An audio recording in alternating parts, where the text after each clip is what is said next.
Seruput kopi dulu, Lur. Ini bukan latihan biasa. Di Laut Jawa, tepatnya di sekitar Kepulauan Karimun Jawa, TNI AL lagi nunjukin satu hal penting.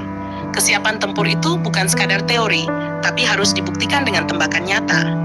Di puncak latihan Latop Slagap tahun 2026, dua kapal perang andalan Kormada II turun langsung. Yang pertama KRI Gusti Ngurah Rai Tiga II, dan yang kedua KRI Sampari 62 Pelapa.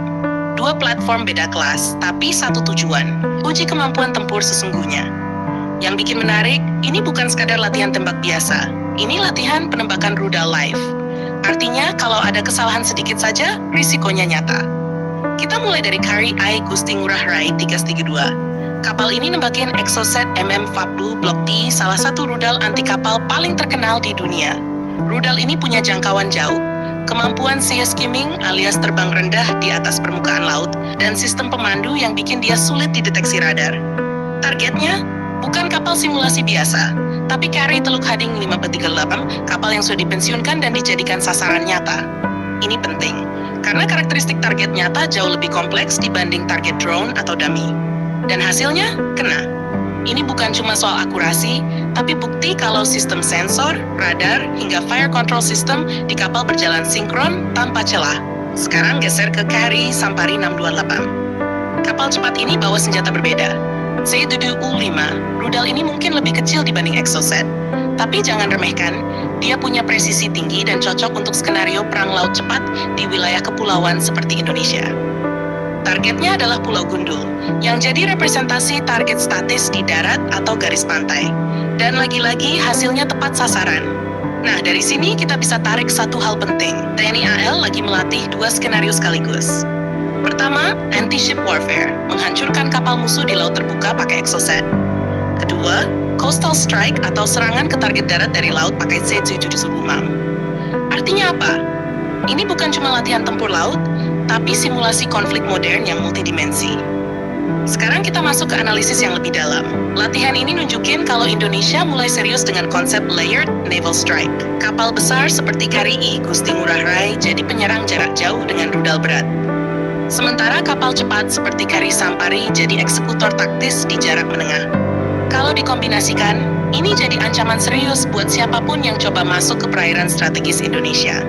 Belum lagi kalau ke depan digabung dengan drone laut, UAV, dan sistem pengintaian berbasis satelit, ini bisa berubah jadi network-centric warfare.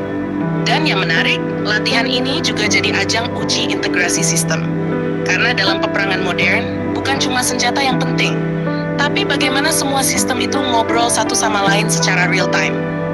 Kita juga nggak boleh lewatkan faktor leadership. Latihan ini dipantau langsung oleh Jafris Jamsoidin dan Agus Subianto. Artinya ini bukan sekadar kegiatan rutin, tapi punya bobot strategis tinggi.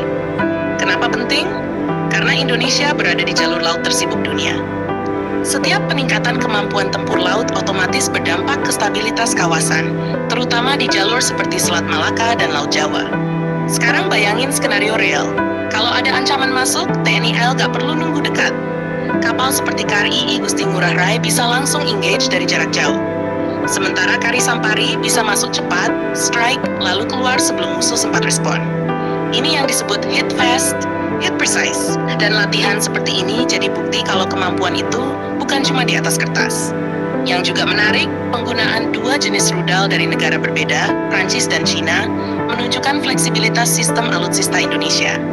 Tapi di sisi lain, ini juga jadi tantangan besar dalam integrasi logistik dan maintenance. Kalau nggak dikelola dengan baik, bisa jadi beban. Tapi kalau berhasil, justru jadi keunggulan, karena Indonesia nggak bergantung pada satu sumber. Kesimpulannya, latihan Latop Slagap 2026 ini bukan cuma soal tembak-tembakan. Ini adalah demonstrasi kekuatan, uji kesiapan, sekaligus sinyal ke kawasan bahwa TNI AL makin serius membangun daya pukul laut. Dan kalau tren ini terus berlanjut, ditambah modernisasi kapal, radar, dan rudal, ke depan kita bakal lihat TNI AL yang jauh lebih agresif, responsif, dan mematikan di laut. Jangan lupa subscribe, like, dan komen di bawah sambil ngopi.